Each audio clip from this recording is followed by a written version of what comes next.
Guys welcome back to the channel. ಮೊದಲನೇದಾಗಿ ನಮ್ಮ ಸತ್ ಫ್ರೀಕಿನ್ ರಾಲೆನ್ಸ್ ಅವರ ಬಗ್ಗೆ ಮಾತಾಡ್ತಾ ಇದ್ರೆ ಯಾವುದೋ ಒಂದು ಗೇಮ್ ಇವೆಂಟಿಗೆ ನಮ್ಮ ಸತ್ ಫ್ರೀಕಿನ್ ರಾಲೆನ್ಸ್ ಅವರು ಬಂದಿರ್ತಾರೆ ಅಂಡ್ ಅಲ್ಲಿ ಅವರ ಇಂಟರ್ವ್ಯೂ ಅಲ್ಲಿ ಹೇಳಿದ್ದಾರೆ ನಾನು ಇನ್ನೂ ಕೂಡ ರಿಕವರಿ ಆಗೋದಕ್ಕೆ 6 ತಿಂಗಳು ಬೇಕು ಅಂತ.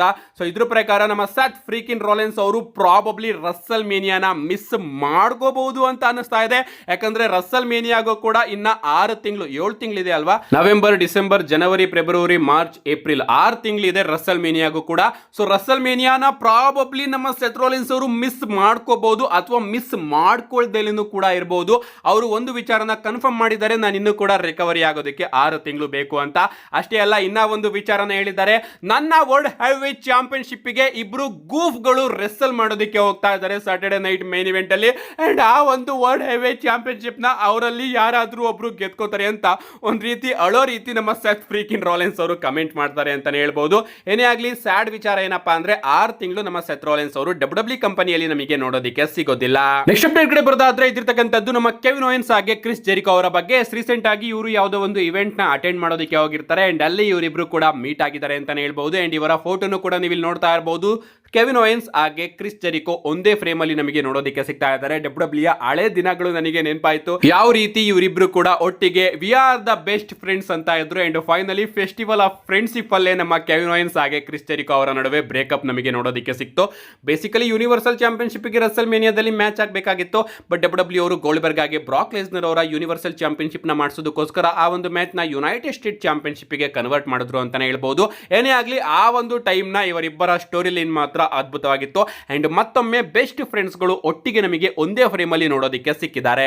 ನೆಕ್ಸ್ಟ್ ಅಪ್ಡೇಟ್ ಕಡೆ ಬರೋದಾದ್ರೆ ಇದಿರ್ತಕ್ಕಂಥದ್ದು ಸಾಟರ್ಡೆ ನೈಟ್ ಮೇನ್ ಇವೆಂಟ್ ನ 2 ಸ್ಪಾಯ್ಲರ್ಸ್ ಗಳ ಬಗ್ಗೆ. ಎಸ್, 2 ಸ್ಪಾಯ್ಲರ್ಸ್ ಏನಪ್ಪಾ ಅಂದ್ರೆ, ಒಂದು ಮ್ಯಾಚ್ ಇದೆಯಲ್ಲ ಇಂಟರ್ಕಾಂಟಿನೆಂಟಲ್ ಚಾಂಪಿಯನ್ಶಿಪ್ ಗೆ ಟ್ರಿಪಲ್ ಥ್ರೆಡ್ ಮ್ಯಾಚ್ ರೂಸೇವ್ ಪೆಂಟಾ ಹಾಗೆ ಡೊಮಿನಿಕ್ ಮಿಸ್ಟೀರಿಯೋ ಅವರ ನಡುವೆ.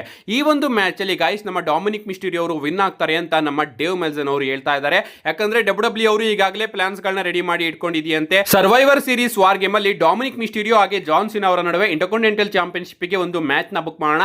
ಅಂಡ್ ಆ ಒಂದು ಮ್ಯಾಚ್ ಅಲ್ಲಿ ನಮ್ಮ ಜಾನ್ ಸಿನಾ ಅವರನ್ನ ಗೆಲ್ಲಿಸಿ ಅವರನ್ನ ಗ್ರ್ಯಾಂಡ್ ಸ್ಲಾಮ್ ಚಾಂಪಿಯನ್ ಆಗಿ ಮಾಡೋಣ. ಅಂಡ್ ಆ ಒಂದು ಚಾಂಪಿಯನ್ಶಿಪ್ ನ ನಮ್ಮ ಜಾನ್ ಸಿನಾ ಅವರು ತನ್ನ ರಿಟೈರ್ಮೆಂಟ್ ಮ್ಯಾಚ್ ಅಲ್ಲಿ ಡಿಫೆಂಡ್ ಮಾಡಲಿ.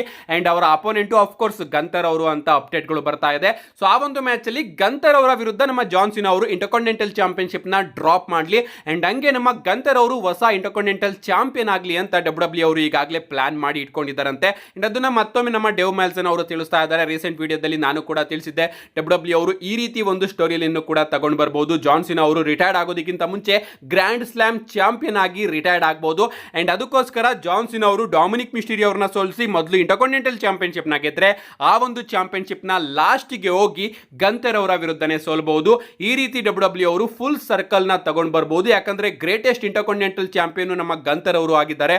ಅವರೇ ಲಾಂಗೆಸ್ಟ್ ಟ್ರೈನಿಂಗ್ ಇಂಟರ್ಕಾಂಟಿನೆಂಟಲ್ ಚಾಂಪಿಯನ್ ಆಗಿದ್ದಾರೆ. ಗಂತರ್ ಅವರು ರಿಟರ್ನ್ ಆದಾಗ ಅವರ ಕೈಗೆ ಸುಮ್ಮನೆ ಖಾಲಿಯಾಗಿ ಕೂರಿಸೋದಕ್ಕೆ ಆಗೋದಿಲ್ಲ, ಒಂದು ಚಾಂಪಿಯನ್ಶಿಪ್ ನ ಕೊಡಬೇಕು. ಅಂಡ್ ಜಾನ್ ಸಿನಾ ಅವರ ಕೈಯಿಂದ ಗಂತರ್ ಅವರು ಇಂಟರ್ಕಾಂಟಿನೆಂಟಲ್ ಚಾಂಪಿಯನ್ಶಿಪ್ ನ ಗೆಲ್ಲಬಹುದು ಡಿಸೆಂಬರ್ 13ನೇ ತಾರೀಕಿನ ಸಾಟರ್ಡೆ ನೈಟ್ ಮೇನ್ ಇವೆಂಟ್ ಅಲ್ಲಿ ಅಂತ ಹೇಳಿದ್ದೆ. ಡಬ್ಲ್ಯೂ ಅವರು ಕೂಡ ಅದೇ ರೀತಿ ಸ್ಟೋರಿ ಲೈನ್ ನ ಪ್ಲಾನ್ ಮಾಡಿದ್ದಾರೆ. ನಮ್ಮ ನೆಕ್ಸ್ಟ್ ಅಂಡ್ ಫೈನಲ್ ಅಪ್ಡೇಟ್ ಕಡೆ ಬರೋದಾದ್ರೆ ಇದಿರ್ತಕ್ಕಂಥದ್ದು ಮೋಸ್ಟ್ ಅವೈಟೆಡ್ ವೈಪರ್ ರ್ಯಾಂಡಿ ಆರ್ಟನ್ ಅವರ ಹೀಲ್ ಟರ್ನ್ ಬಗ್ಗೆ. ನಿಮಗೆ ಗೊತ್ತಿರಬಹುದು, ಜೇಕೋ ಫಾಟೋ ಅವರ ಮೇಲೆ ಅಟ್ಯಾಕ್ ಮಾಡಿದ್ದು ಯಾರು ಅಂತ ಇನ್ನೂ ಕೂಡ ಡಬ್ಲ್ಯೂ ಅವರು ಸಸ್ಪೆನ್ಸ್ ನ ಕ್ರಿಯೇಟ್ ಮಾಡ್ತಾನೆ ಬರ್ತಾ ಇದ್ದಾರೆ. ಆ ಕಡೆ ನಮ್ಮ ಡ್ರೂ ಮ್ಯಾಕೆಂಟೈರ್ ಅವರು ಕೂಡ ಲಾಯಲ್ ಆಗಿ ಹೇಳ್ತಾ ಇದ್ದಾರೆ, ನಾನು ಲಾಯಲ್ ಆಗಿ ಹೇಳ್ತಾ ಇದ್ದೀನಿ, ನಾನು ಅಟ್ಯಾಕ್ ಮಾಡಿಲ್ಲ ಅಂತ.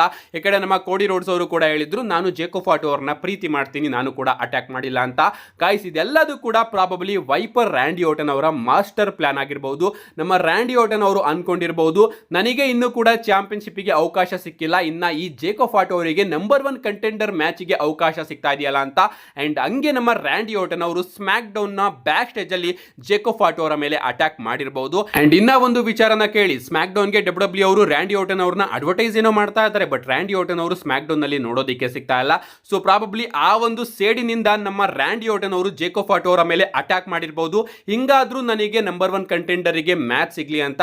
ಬಟ್ ಡಬ್ಲ್ಯೂ ಅವರು ಆ ರೀತಿ ಪ್ಲಾನ್ ನ ಮಾಡ್ದಲೆ ಹಂಗೂ ಕೂಡ ರ್ಯಾಂಡಿ ಆರ್ಟನ್ ಅವರಿಗೆ ಆ ಒಂದು ಚಾಂಪಿಯನ್ಶಿಪ್ ಗೆ ಮ್ಯಾಚ್ ಸಿಗ್ಲಿಲ್ಲ. ಅಂಡ್ ಫೈನಲಿ ಈಗ ಡಬ್ಲ್ಯೂ ಅವರು ಸ್ಟಿಪ್ಯುಲೇಷನ್ ಕೂಡ ಹಾಕಿದ್ದಾರೆ, ಕೋಡಿ ರೋಡ್ಸ್ ನೀನೇನಾದ್ರೂ ಡಿಸ್ಕ್ವಾಲಿಫಿಕೇಶನ್ ಇಂದ ಸೋತ್ರು ಕೂಡ ಆ ಒಂದು ಚಾಂಪಿಯನ್ಶಿಪ್ ಡ್ರೂ ಮ್ಯಾಕೆಂಟೈರ್ ಅವರ ಕೈಗೆ ಹೋಗುತ್ತೆ ಅಂತ. ಸೊ ರ್ಯಾಂಡಿ ಆರ್ಟನ್ ಅವರು ಸಾಟರ್ಡೆ ನೈಟ್ ಮೈನ್ ಇವೆಂಟ್ ಅಲ್ಲಿ ಬಂದು ಡ್ರೂ ಮ್ಯಾಕೆಂಟೈರ್ ಅವರ ಮೇಲೆ ಅಟ್ಯಾಕ್ ಮಾಡಬಹುದು ಅಂಡ್ ಹಿಂಗೆ ಕೋಡಿ ರೋಡ್ಸ್ ಅವರು ತನ್ನ ಚಾಂಪಿಯನ್ಶಿಪ್ ನ ಸೋಲ್ಬಹುದು. ಹಿಂಗೆ ನಮ್ಮ ರ್ಯಾಂಡಿ ಆರ್ಟನ್ ಆಗಿ ಕೋಡಿ ರೋಡ್ಸ್ ಅವರ ನಡುವೆ ಸ್ಟೋರಿ ಬಿಲ್ಡ್ ಆಗಿ ಫೈನಲಿ ನಮ್ಮ ರ್ಯಾಂಡಿ ಆರ್ಟನ್ ಅವರು ರಿವೀಲ್ ಮಾಡಬಹುದು. ಇದೆಲ್ಲದೂ ಕೂಡ ನನ್ನ ಪ್ಲಾನು. ನಾನು ಆಗಿಂದನೂ ಕೂಡ ನಿನ್ನ ಮೇಲೆ ಒಂದು ಕಣ್ಣನ್ನ ಇಟ್ಟಿದ್ದೆ, ಬಟ್ ನನಗೆ ಚಾನ್ಸ್ ಸಿಗ್ತಾ ಇರಲಿಲ್ಲ. ಈಗ ಚಾನ್ಸ್ ಸಿಕ್ಕಿದೆ, ಅದನ್ನ ನಾನು ಬಿಡೋದಿಲ್ಲ ಅಂತ ನಮ್ಮ ರ್ಯಾಂಡಿ ಆರ್ಟನ್ ಅವರು ತನ್ನ ಬಿಗ್ಗೆಸ್ಟ್ ಅವೈಟೆಡ್ ಹೀಲ್ ಟರ್ನ್ ಮಾಡಬಹುದು. ಲಿಟರಲಿ ಹಂಗೇನಾದ್ರೂ ಆದ್ರೆ ಯಾವ ರೀತಿ ವಿಲನ್ ಆಗ್ತಾರೆ ಸ್ವಲ್ಪ ಇಮ್ಯಾಜಿನೇಷನ್ ಮಾಡ್ಕೊಳ್ಳಿ. ನಾನಂತ ಒಂದು ಮೂಮೆಂಟ್ಗೆ ಸಿಕ್ಕಾಪಟ್ಟೆ ಕಾಯ್ತಾ ಇದ್ದೀನಿ.